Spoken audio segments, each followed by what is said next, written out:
সপ্তাহের মধ্যে বকেয়া ডিএ মেটাতে হবে রাজ্যকে, এমনই কিন্তু নির্দেশ দিয়েছিল সুপ্রিম কোর্টের বিচারপতি জাস্টিস কারোলের ডিভিশন বেঞ্চ। 18 বার ডিএ মামলা পিছিয়ে যাওয়ার পর সুপ্রিম কোর্টে প্রায় 2.5 বছর পর 19তম বারে অবশেষে জয়ের মুখ দেখেছেন রাজ্যের সরকারি কর্মচারী এবং শিক্ষক শিক্ষিকারা। তবে আপাতত 100% নয়, পুরোপুরি নয়, 25%, 4 ভাগের 1 ভাগ ডিএ মিটিয়ে দেওয়ার নির্দেশ দিয়েছে রাজ্যকে সুপ্রিম কোর্ট। তবে এই 25% মেটাতে গেলে রাজ্যের প্রায় 16 কোটি টাকা খরচ হবে।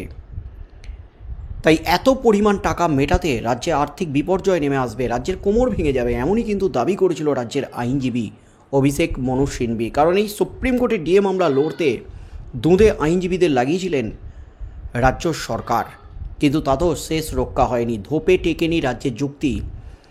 আপনাদেরই তো কর্মচারী, আপনাদের কর্মচারীদের ডিএ মিটিয়ে দিন, এমনই কিন্তু নির্দেশ দিয়েছেন সুপ্রিম কোর্টের বিচারপতি। তার মধ্যেই রাজ্য সরকারকে যে নির্দেশ দেওয়া হয়েছিল 4 সপ্তাহের মধ্যে ডিএ মেটানোর জন্য পদক্ষেপ গ্রহণ এবং 4 সপ্তাহের মধ্যে নির্দেশিকা জারি করতে হবে রাজ্যকে ডিএ মেটানোর, এবং 6 সপ্তাহের মধ্যেই ডিএ মিটিয়ে দিতে হবে 25%। তবে ইতিমধ্যেই 4 সপ্তাহ অতিক্রান্ত। রাজ্য সরকার কি ভাবছে? রাজ্য কি ডিএ মেটাবে রাজ্যের সরকারি কর্মচারীদের? ইতিমধ্যেই যে খবরটা সামনে এসেছে, রাজ্যের সরকারি কর্মচারীদের জন্য একটা বড় ধাক্কা সামনে এসেছে, যে রাজ্য সরকার সুপ্রিম কোর্টের বিচারপতি জাস্টিস কারোলের ডিভিশন বেঞ্চের যে অন্তর্বর্তীকালীন নির্দেশ, সেই নির্দেশের কিছু মডিফিকেশন চেয়ে ফের সুপ্রিম কোর্টের দ্বারস্থ হয়েছে। তাহলে কি রাজ্য সরকারি কর্মচারীদের ফের কপাল পুড়তে চলেছে? তাহলে কি বকেয়া ডিএ মামলা আবারও অথই জলে যেতে চলেছে? রাজ্য সরকার কি রাজ্যের সরকারি কর্মচারীদের আশায় জল ঢেলে দিলেন? এই জল্পনাটা যখন উস্কে গেছে একেবারে গোটা রাজ্য জুড়ে, ঠিক সেই মুহূর্তে যে আপডেটটা উঠে এলো, রাজ্যের কাছে কিন্তু সমস্ত পথ একেবারে ক্লোজ। বকেয়া ডিএ নিয়ে যে টানাপোড়েন চলছে, এখানে বকেয়া ডিএ মেটানোর যে অন্তর্বর্তীকালীন নির্দেশ, সেই নির্দেশের পরিবর্তন চেয়ে সুপ্রিম কোর্টে গেছে, কিন্তু ডিএ মেটাতেই হবে। ডিএ মেটানো ছাড়া রাজ্যের কাছে আর কোনো রাস্তা খোলা নেই। এই নিয়ে মুখ খুললেন বঙ্গীয় শিক্ষক এবং শিক্ষাকর্মী সমিতির সাধারণ সম্পাদক স্বপন মণ্ডল বাবু। নবান্ন সূত্রে কি খবর উঠে আসছে, ডিএ মেটানো নিয়ে কি ভাবছে নবান্ন, এবং সুপ্রিম কোর্টে যে মামলা দায়ের করেছে রাজ্য, এই মামলার পরে রাজ্যের সরকারি কর্মচারীরা কি ফের বিপদে পড়তে পারেন? অবশেষে এই সমস্ত বিষয় নিয়ে একেবারে খোলসা করে দিলেন বঙ্গীয় শিক্ষক এবং শিক্ষাকর্মী সমিতির সম্পাদক স্বপন মণ্ডল বাবু। রাজ্য সরকার বা নবান্নের তরফ থেকে মডিফিকেশন পিটিশন ফাইল জমা করা হয়ে গেছে। এই নিয়ে আশঙ্কা তৈরি হয়েছে রাজ্য সরকারি কর্মীদের মনে। সুপ্রিম নির্দেশ মতো বকেয়া ডিএর অংশ মিলবে তো, উঠেছে প্রশ্ন। তবে সূত্রের খবর যেটা উঠে আসছে, আপাতত ডিএর অংশ মেটানো ছাড়া রাজ্যের কাছে কিন্তু আর কোনো রাস্তা খোলা নেই।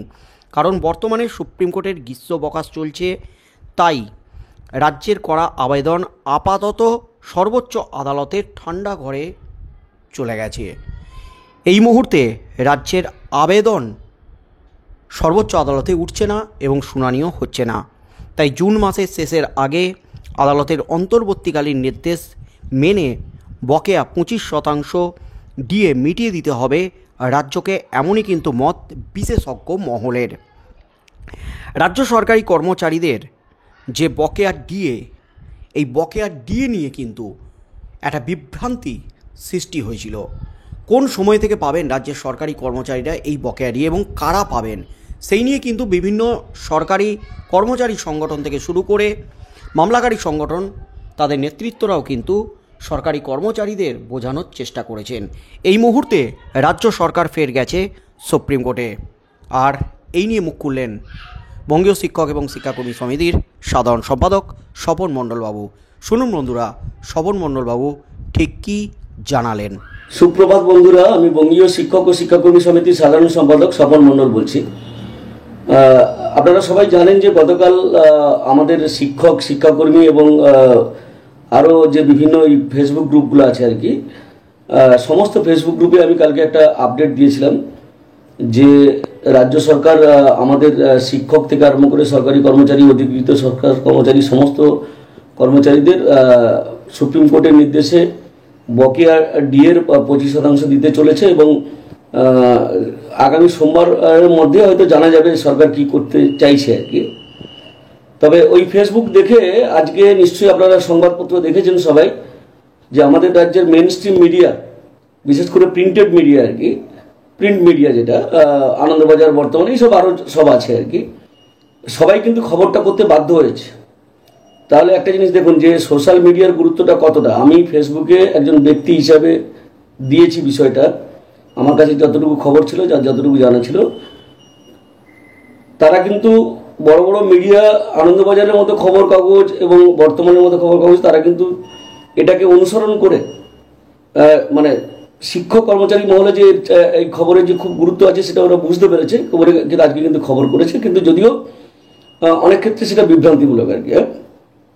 তো যাই হোক, সবাই কিন্তু লিখতে বাধ্য হয়েছে যে মানে নির্দিষ্ট সময়ের মধ্যে কিন্তু সরকারকে কিন্তু বকেয়া টাকাটা মিটিয়ে দিতে হবে। এখন কোনো কোনো কাগজে লিখেছে যে MA ফাইল করেছে, ইতিমধ্যেই সরকার MA ফাইল করে দিয়েছে, যে মডিফিকেশন অ্যাপ্লিকেশন, মানে কিছু কিছু জায়গায় মডিফিকেশন চাইছে, কবে থেকে টাকাটা হিসেব হবে সেটা নিয়েও নাকি একটা কনফিউশন আছে। কোনো কনফিউশন নেই, আমরা বিশেষ করে সরকারপন্থী একটি কাগজ বর্তমান আজকে সেই কনফিউশনটা আরও বেশি করে তৈরি করেছে। তারা বলেছে 2008 সালের এপ্রিল মাস থেকে 2015 সালের জুলাই পর্যন্ত নাকি টাকাটা দিতে হবে। কথাটা একবারে সর্বৈব মিথ্যা। সুপ্রিম কোর্ট যে নির্দেশ দিয়েছে সেখানে পরিষ্কার করে বলা আছে 2009 সালের জুলাই মাস থেকে 2019 সালের ডিসেম্বর পর্যন্ত এই বকেয়া টাকা, প্রায় 10 বছরের বকেয়া টাকা দিতে হবে। বর্তমান পত্রিকা যেহেতু সরকারের চাটুকার পত্রিকা, তারা ইতিমধ্যেই এই কনফিউশনটা তৈরি করেছে। আমি ঘুরপথে যদি বলতে চাই যে সংবাদপত্রগুলোকে দিয়ে সরকারই কিন্তু বাধ্য হলো করতে এই ধরনের মিসলিডিং খবর করার জন্য। কেউ কেউ আবার বলছেন যে মিসলিডিং মানে মডিফিকেশন অ্যাপ্লিকেশন এখনো করেনি, সরকার যাবে। তো যাই করুক না কেন, সবারই কিন্তু বক্তব্য একটা, টাকাটা কিন্তু সঠিক সময়ের মধ্যে দিতে হবে। কারণ আমরা সবাই জানি যে এখন সুপ্রিম কোর্টের ছুটি চলছে, গ্রীষ্মাবকাশ চলছে এবং সুপ্রিম কোর্ট জুলাই মাসের প্রথম সপ্তাহের পরে হয়তো খুলবে, তখন কিন্তু হিয়ারিংয়ের সময় হলেও হতে পারে। কিন্তু জুন মাসের 27 তারিখের মধ্যেই কিন্তু আপনাকে অর্ডারটা ক্যারি আউট করতে হবে, ক্যারি ফরওয়ার্ড করতে হবে, এবং 15 তারিখের মধ্যে জুন মাসের তাদেরকে হলফনামা দিতে বলেছিল, তাই না, যে আমরা এটা মেনে নিচ্ছি আর কি। তো সেটা কিন্তু নির্দিষ্ট নিয়ম মেনেই কিন্তু সরকারকে করতে হবে। আশা করি সরকার কোনো হঠকারী সিদ্ধান্ত নেবে না, আশা করি সরকার কোনো দ্বিচারী ভূমিকা পালন করবেন না। কিছুদিন আগে মাননীয় মুখ্যমন্ত্রী বলেছিলেন যে আদালতের নির্দেশ মতো আমরা কাজ করব, সেভাবেই কাজ করুন, নাহলে আবার কিন্তু আমরা বলছি সরকারের গালে কালি লেপা হবে, সরকার কিন্তু আবার সুপ্রিম কোর্টে থাপ্পড় খেয়ে যাবে যদি এটাকে আটকানোর চেষ্টা করে। আমরা মনে করি যে সরকারের মাথায় এই মানে দুষ্টবুদ্ধি এখন চাপবে না এবং সোজা পথে বা সোজা ব্যাটে খেলবে এবং স্ট্রেট 27 জুনের মধ্যে যাতে করে শিক্ষক, সরকারি কর্মচারী এবং অধিকৃত সংস্থা কর্মচারীদের অ্যাকাউন্টে এই বকেয়া ডিএর 25% টাকা ঢুকে যায়, সেই চেষ্টাটাই সরকার করুক এবং দ্রুত আগামী, আমরা শুনেছি, আমি সোমবার কেন বলেছিলাম আপনারা সবাই জানেন না হয়তো, আগামী সোমবার বিধানসভা শেষে হয়তো ক্যাবিনেট মিটিং হবে, এরকম একটা শোনা যাচ্ছে আর কি, কথা শোনা যাচ্ছে, বা মঙ্গলবারের মধ্যেই হবে। সেই ক্যাবিনেট মিটিংয়ে হয়তো ওরা একটা সিদ্ধান্ত নিতে পারে এই ব্যাপারে, সেই জন্যই আমি বলেছিলাম সোমবারের মধ্যে। তো স্বাভাবিকভাবে আশা করব যে আগামী সপ্তাহের শুরুতেই সরকার এবং অর্থ দপ্তর তারা একটা নির্দেশ জারি করবে এবং বিভিন্ন ডিপার্টমেন্টগুলোকে সেগুলো পাঠাবে, তার ভিত্তিতে হিসেব করে দ্রুত যাতে এই বকেয়া টাকা মিটিয়ে দেওয়া যায় সেই ব্যবস্থা করবে। অন্যথা করবে না বলে আমরা আশা করছি, কারণ এটা করতে গেলে সরকার কিন্তু আবার সপাটে চড় খাবে সুপ্রিম কোর্টের কাছে, এটা আমাদের ধারণা, এটা আমাদের বিশ্বাস। সবাই ভালো থাকুন, সুস্থ থাকুন, ধন্যবাদ।